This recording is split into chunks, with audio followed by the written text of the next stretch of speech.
Mari kita bersatu di dalam doa. Bapa Surgawi, Bapa yang penuh kasih, kami adalah milik-Mu ya Tuhan. Pagi hari ini kami datang ke hadirat-Mu. Kami ingin mendengarkan sabda-Mu. Allah Roh Kudus berbicara kepada kami pada pagi hari ini, sehingga kami lebih mengerti, memahami akan kebenaran Tuhan, isi hati Tuhan, dan firman Tuhan yang kami dengar pagi ini boleh kami lakukan di dalam kehidupan kami sebagai anak-anak-Mu. Terima kasih ya Tuhan, tolong hamba-Mu yang akan menguraikan kebenaran firman-Mu. Allah Roh Kudus urapi dengan hikmat dan kuasa, dapat menguraikan kebenaran-Mu dengan baik dan benar, boleh menjadi berkat. Di dalam nama Tuhan Yesus kami berdoa, amin. Selamat pagi Bapak Ibu, Saudara yang Tuhan kasihi, Shalom. Ya, kita bersyukur kepada Tuhan karena Tuhan begitu baik. Tuhan sudah memimpin langkah hidup kita ya. Dari bulan Juli boleh kita masuki bulan Agustus minggu pertama. Kita boleh bersama-sama kembali untuk beribadah kepada Tuhan, memuji, menyembah, membesarkan nama Tuhan. Dan kita juga akan menerima perjamuan kudus pagi hari ini. Saya akan mengajak Bapak Ibu untuk membaca firman Tuhan dari 3 nas ya, 3 surat. Kita baca dulu dari Galatia pasal 6 ayat 9 dan 10. Kita buka Galatia pasal 6 ayat 9 dan 10. Firman Tuhan berkata demikian, janganlah kita jemu-jemu berbuat baik, karena apabila sudah datang waktunya kita akan menuai, jika kita tidak menjadi lemah. Karena itu, selama masih ada kesempatan bagi kita, marilah kita berbuat baik kepada semua orang, tetapi terutama kepada kawan-kawan kita seiman. Efesus 2 ayat 10, firman Tuhan berkata, karena kita ini buatan Allah, diciptakan dalam Kristus Yesus untuk melakukan pekerjaan baik yang dipersiapkan Allah sebelumnya. Ia mau supaya kita hidup di dalamnya. Kita baca lagi 2 Timotius pasal yang ke-3 ayat 17. 2 Timotius pasal 3 ayat 17. Dengan demikian, tiap-tiap manusia kepunyaan Allah diperlengkapi untuk setiap perbuatan baik. Pagi ini saya mengajak Bapak Ibu untuk merenungkan firman Tuhan. Kita diperlengkapi oleh Tuhan untuk melakukan perbuatan baik. Jadi saya singkat, dilengkapi perbuatan baik. Jadi Bapak Ibu dan Saudara, kita sebagai anak-anak Tuhan, kita diperlengkapi oleh Tuhan. Diperlengkapi oleh apa? Kita sudah diperlengkapi dengan hikmat Tuhan, dengan kuasanya, dengan kasih-Nya, dengan karunia, talenta Tuhan berikan kepada kita untuk melakukan pekerjaan baik atau untuk melakukan perbuatan baik. Jadi setiap kita, anak-anak Tuhan, harus melakukan perbuatan baik karena kita sudah diperlengkapi ya. Jadi saya jelaskan lebih dahulu. Dari nas Alkitab yang kita baca, Galatia tadi ya, Efesus, 2 Timotius 3 ayat 17, apakah berbuat baik itu melelahkan kita Bapak Ibu? Apakah perbuatan baik atau berbuat baik itu melelahkan kita? Ya atau tidak? Ya. Perbuatan baik itu melelahkan kita? Ya. Iya ya. Iya, jika iya, apakah kita akan berhenti untuk berbuat baik Bapak Ibu? Tidak ya. Walaupun berbuat baik itu melelahkan kita, tapi janganlah perbuatan baik membuat kita berhenti ya untuk berbuat baik. Bapak Ibu, kita hidup di tengah-tengah dunia yang penuh dengan masalah, persoalan, penderitaan, dan kejahatan. Berbuat baik itu tidaklah mudah ya. Apalagi berbuat baik secara aktif, konsisten, berdampak dan sesuai dengan cara Kristus. Kita tergoda ya untuk tawar hati, kecewa, hilang semangat, bersungut-sungut dan menyerah. Namun kita sebagai orang Kristen, kita bukan sekedar menikmati kebaikan Tuhan atau menyandang status anak Tuhan. Kita menjadi orang Kristen berarti hidup produktif ya untuk Tuhan melalui perbuatan baik yang nyata. Bapak Ibu Saudara yang dikasihi Tuhan Yesus, kita sering mendengar orang berkata demikian, semua agama sama-sama mengajarkan perbuatan baik. Apakah konsep perbuatan baik yang diajarkan agama-agama tertentu sama dengan perbuatan baik yang diajarkan Alkitab? Sama tidak Bapak Ibu? Yang konsep perbuatan baik ini diajarkan Alkitab dengan yang diajarkan oleh agama-agama tertentu. Semua agama mengajarkannya kita berbuat baik. Kita berbuat baik.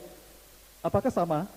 Tidak ya. Tentu ada perbedaannya ya Bapak Ibu. Konsepnya berbeda. Nanti belakang saya akan menjelaskannya. Jadi kita akan melihat konsep penting perbuatan baik yang diajarkan dalam Alkitab. Kiranya konsep perbuatan baik ini berguna untuk membentuk motivasi yang benar dalam hati kita. Kita melihat firman Tuhan yang kita baca tadi, 2 Timotius 3 ayat 17. Bapak Ibu, mengapa kita berbuat baik? Mengapa kita berbuat baik? Alasannya apa kita berbuat baik? Yang pertama, firman Tuhan mengatakan alasan pertama adalah karena kita adalah kepunyaan Allah. Kita adalah milik Allah. Efesus juga mengatakan karena kita buatan Allah. Ya, jadi kita sudah ditebus dan diselamatkan oleh Tuhan Yesus Kristus. Sekarang status dan identitas kita adalah anak Allah.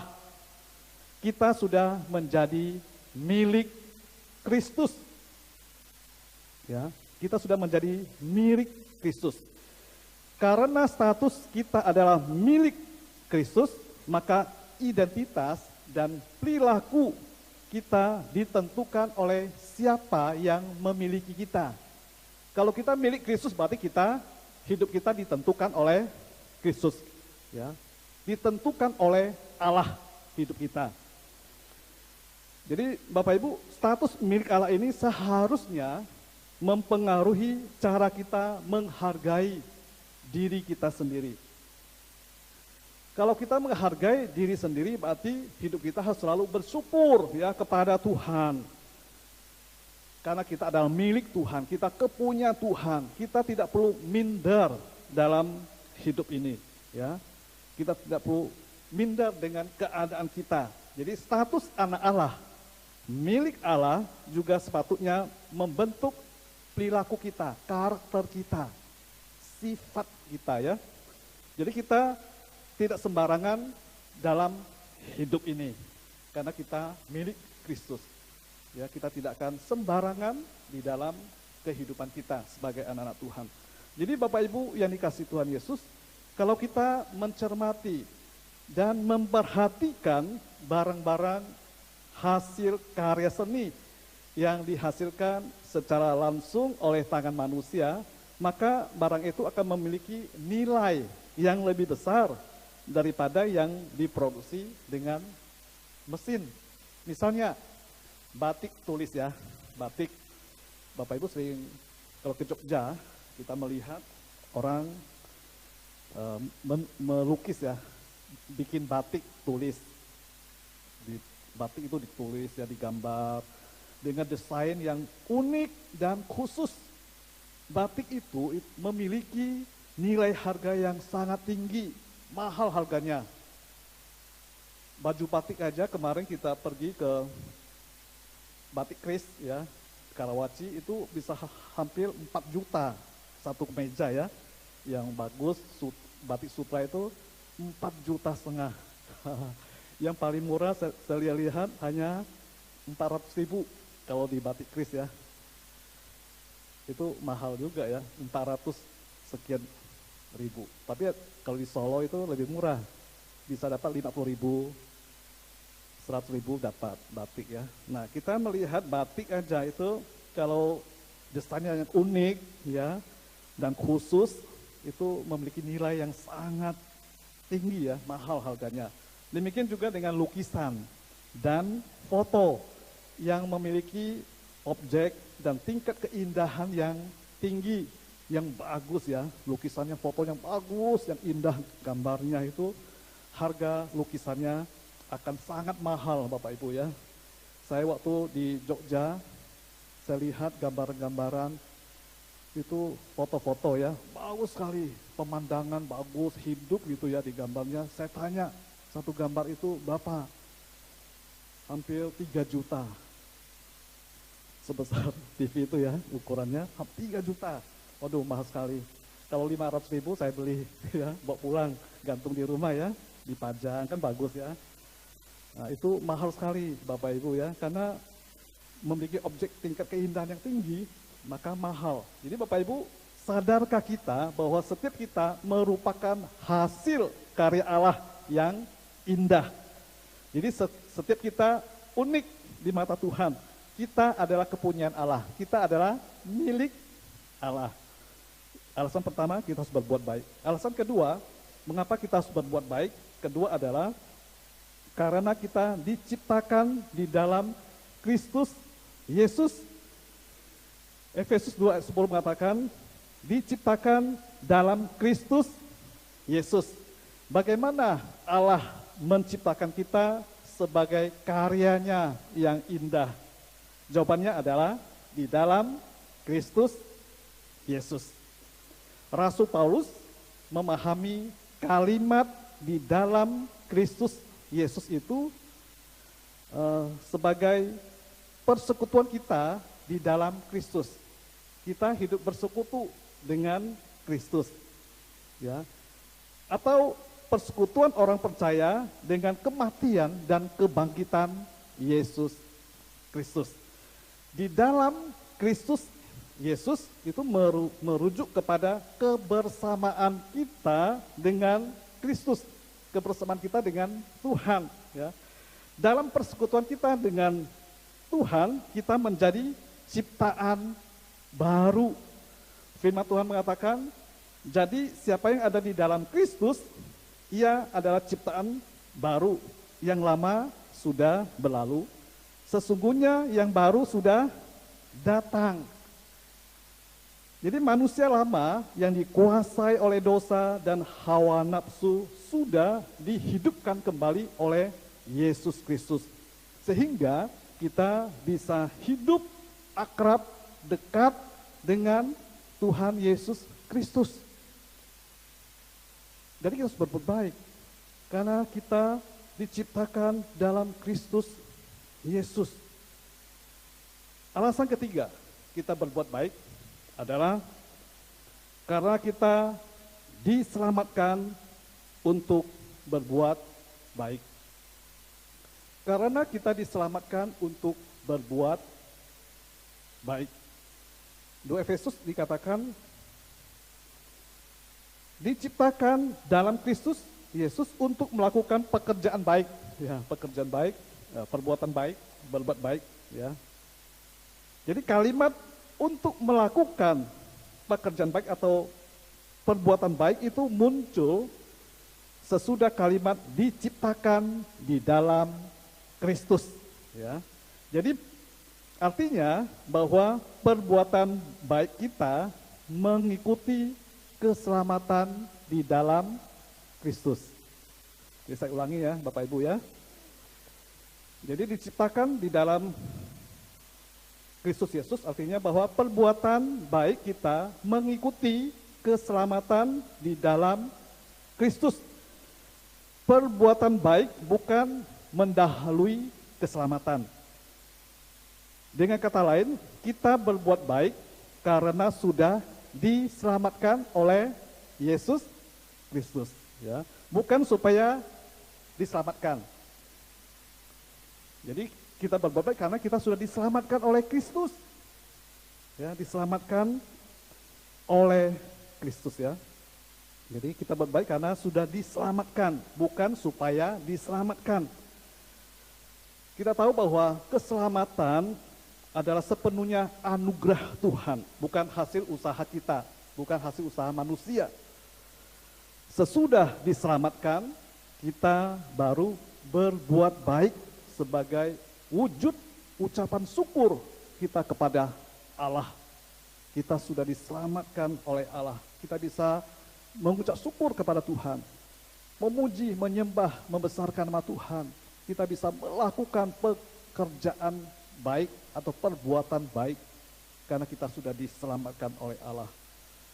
Bapak Ibu yang dikasihi Tuhan Yesus, firman Tuhan kalau kita baca di dalam surat Efesus pasal 2 ayat pertama gitu ya.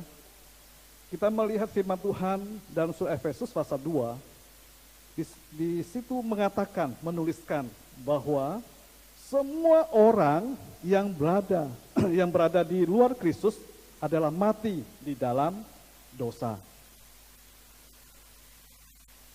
Ayat 1 ya. Jadi semua orang yang berada di luar Kristus adalah mati di dalam dosa. Jadi orang yang belum percaya kepada Tuhan di luar Yesus Kristus adalah orang yang berdosa. Kita orang yang mati karena dosa. Mereka takluk pada keinginan para penguasa kerajaan angkasa atau roh-roh jahat. Efesus 2 ayat 2, Bapak Ibu bisa perhatikan di sana. Natur mereka juga tercemar oleh dosa sehingga mereka dikuasai oleh hawa nafsu. Itu ayat ketiga. Nah, satu-satunya solusi bagi keadaan yang mengenaskan ini adalah dihidupkan bersama Kristus. Ayat 5. Dan dijadikan ciptaan baru di dalam Kristus.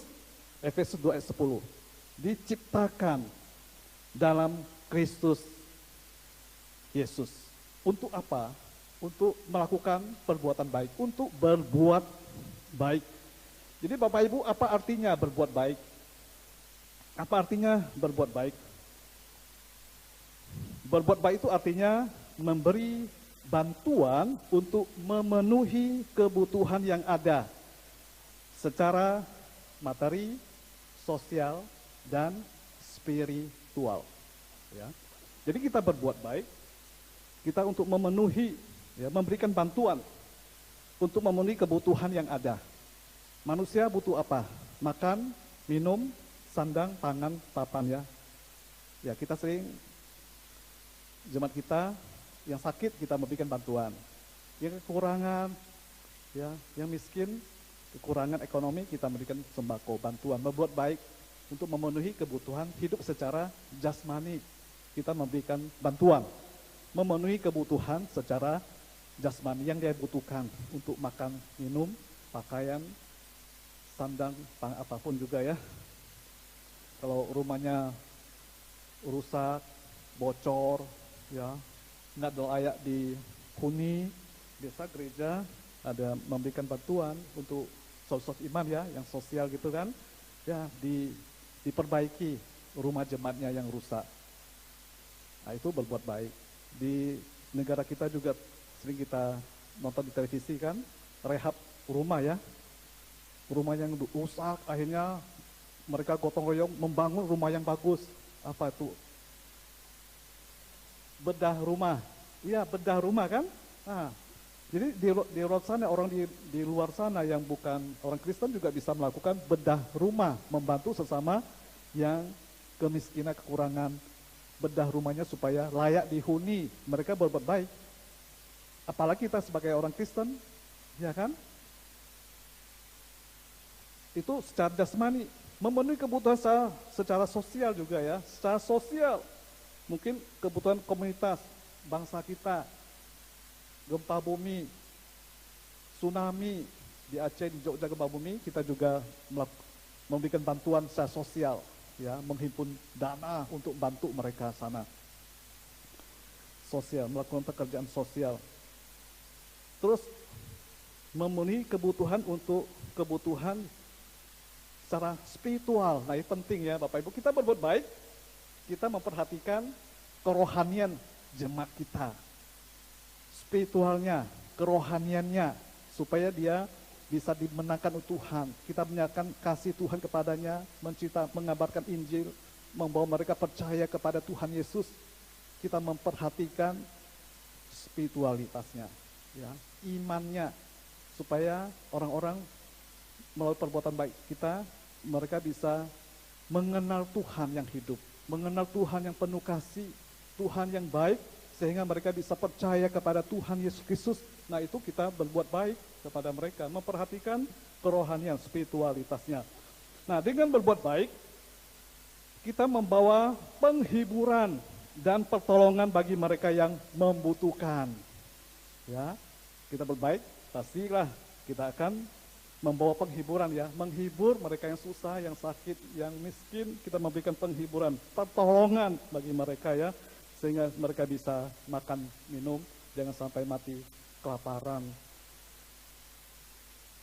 Kita dengan berbuat baik, kita dapat membawa orang kepada pertobatan. Mereka bertobat kembali ke jalan yang benar, jalan Tuhan. Tadi saya sampaikan secara spiritual bahwa menciptakan kebaikan Tuhan, membawa orang yang belum percaya kepada Kristus dibawa supaya mereka bisa percaya kepada Yesus Kristus, menjadi Tuhan, juru selamat mereka, sehingga mereka diselamatkan oleh Tuhan Yesus. Dengan berbuat baik kita membawa orang kepada pertobatan, kembali ke jalannya Tuhan. Ya. Dengan berbuat baik dapat mendatangkan pemulihan bagi keluarga, komunitas, dan bangsa. Ya. Berbuat baik juga bermanfaat bagi diri kita sendiri, Bapak Ibu. Ya. Yaitu ada kepuasan yang dalam, yang kekal, melihat perubahan hidup orang lain ketika perbuatan baik kita. Ya, ketika kita berbuat baik, jadi ada apa ya? Ada kepuasan yang luar biasa ya dalam diri kita, ya. Benar Bapak Ibu? Ya. Kalau kita berbuat baik, pasti ada kepuasan. Misalnya tadi kan memenuhi kebutuhan hidup secara jasmani, sosial, dan spiritual. Ketika kita membantu berbuat baik kepada mereka, mencukupkan apa yang mereka butuhkan, ya, yang susah miskin, yang tidak ada makanan, yang belum percaya Tuhan, waktu kita berbuat baik, mereka bisa memenuhi kebutuhan hidupnya. Kita senang nggak Bapak Ibu? Senang ya, pasti kita ada sukacita, hati kita puas, bisa berbuat baik, membantu sesama kita. Ada kepuasan yang mendalam di dalam hati kita dan hidup kita. Itu harus terjadi di dalam kehidupan kita sebagai anak-anak Tuhan. Ada kepuasan hati, ya. Jadi yang selama-lamanya itu yang Tuhan inginkan dalam hidup kita. Kita melihat ada perubahan hidup orang lain ketika kita melakukan perbuatan baik. Kita merasa sukacita, senang, ada puas, ya, ada kepuasan yang luar biasa di dalam kehidupan kita. Yang keempat, alasan kita berbuat baik adalah karena perbuatan baik ada rencana kekal Allah untuk kita. Dikatakan di sini Efesus 2 ayat 10, yang dipersiapkan Allah sebelumnya. Ia mau supaya kita hidup di dalamnya. Jadi perbuatan baik orang Kristen memang mengikuti keselamatan.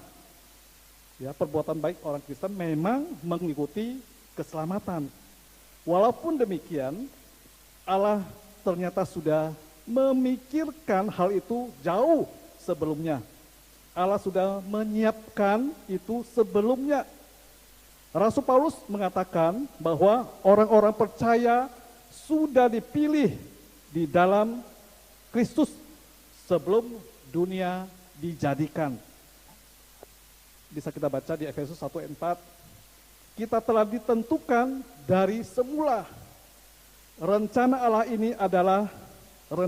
ini Allah tetapkan berdasarkan kehendaknya yang bebas. Jadi Allah menetapkan itu dengan alasan yang sesuai dengan hikmat dan pengertiannya. Jadi Allah menetapkan segala sesuatu.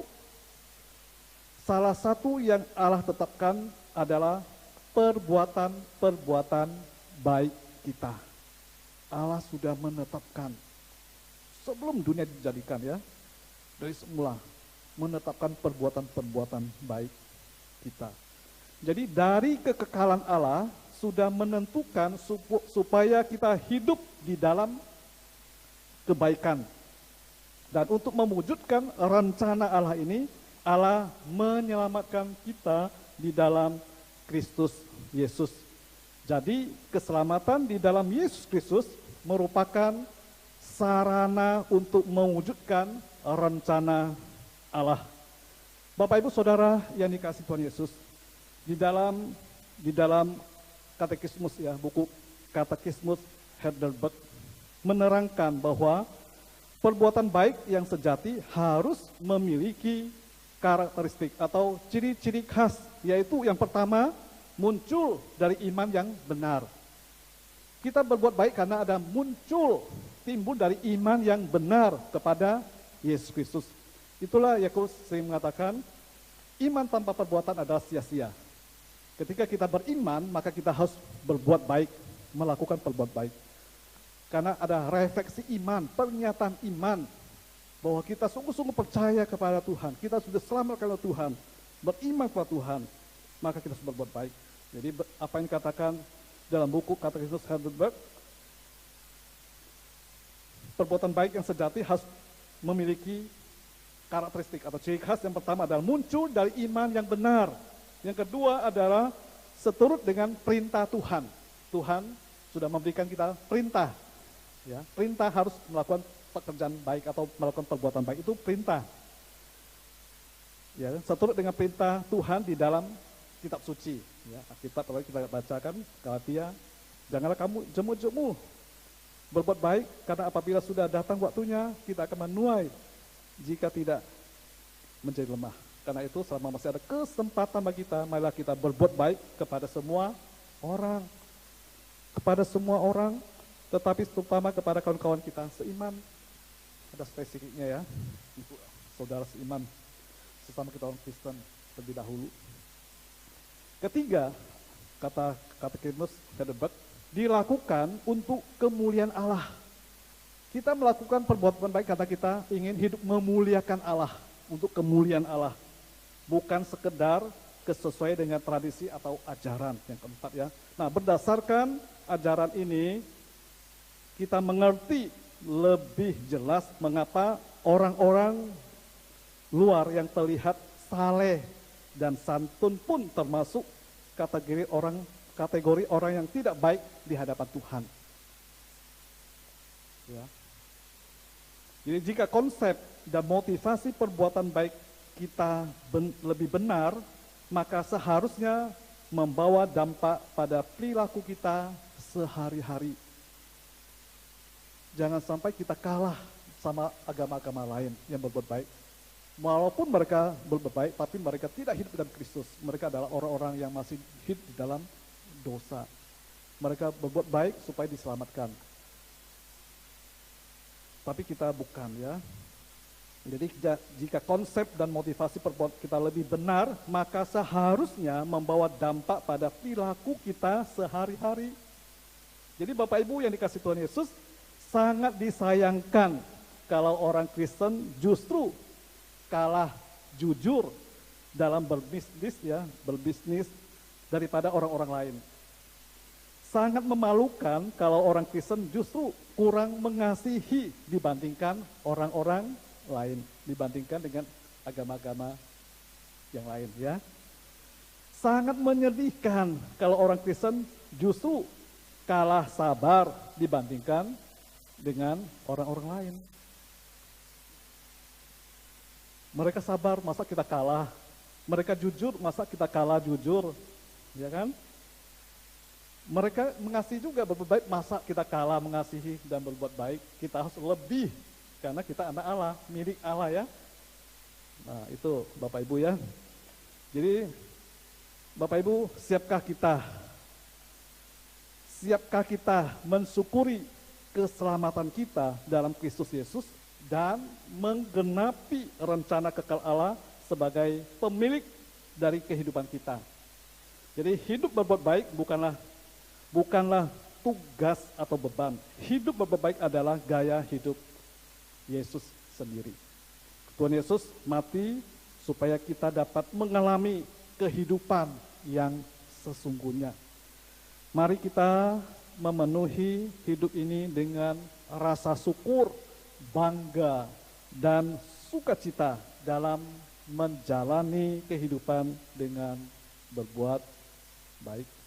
Kiranya Tuhan menolong kita dan memberkati Bapak, Ibu, Saudara sekalian. Mari kita berdoa. Bapa kami di sorga, Tuhan Yesus Kristus, Allah kami yang hidup, kami bersyukur kami boleh menjadi anak Allah. Kami sudah menjadi milik Allah. Firman Tuhan mengajarkan kepada kami supaya kami harus berbuat baik. Terima kasih ya Tuhan, biarlah firman Tuhan ini boleh kami lakukan di dalam kehidupan kami sebagai anak-anak-Mu yang sudah ditebus, diselamatkan oleh Tuhan Yesus Kristus. Sebentar kami akan menerima perjamuan kudus, Allah Roh Kudus yang memimpin dan memberkati perjamuan kudus pagi hari ini Bapa. Kami mempersiapkan hati kami di hadapan-Mu ya Tuhan, untuk mengingat akan cinta kasih Tuhan yang besar, yang sudah kami alami, kami terima di dalam anak-Mu yang tunggal, Tuhan Yesus Kristus, yang mau mati di kayu salib untuk menyelamatkan kami orang yang berdosa. Dengan perjamuan kudus kami boleh menyatakan iman kami yang sungguh-sungguh di hadapan Tuhan. Di dalam nama Tuhan Yesus kami berdoa. Amin.